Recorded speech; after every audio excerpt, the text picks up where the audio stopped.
ఈరోజు సతీష్ కుమార్కి ఇంత అద్భుతమైన సంఘాన్ని దేవుడిచ్చాడంటే కారణం తెలుసా? సతీష్ కుమార్కి ఏదో ఉందని కాబట్టి దేవుడిచ్చాడా? కాదండి, సతీష్ కుమార్కి ఏమీ లేదు కాబట్టి దేవుడిచ్చాడు ఇంత అద్భుతమైన సంఘం. కాబట్టి ఎప్పుడు చెప్తాను, మన కల్వరి టెంపుల్ గురించి కానీ పరిచర్య గురించి కానీ సతీష్ కుమార్ కాదు కారకుడు.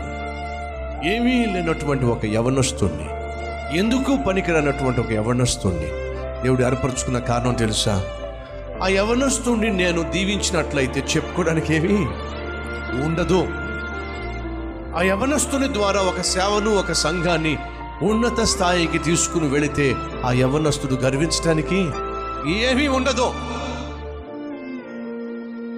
కాబట్టి ఏమీ లేనివాడిని నేను ఏర్పరచుకున్నాను.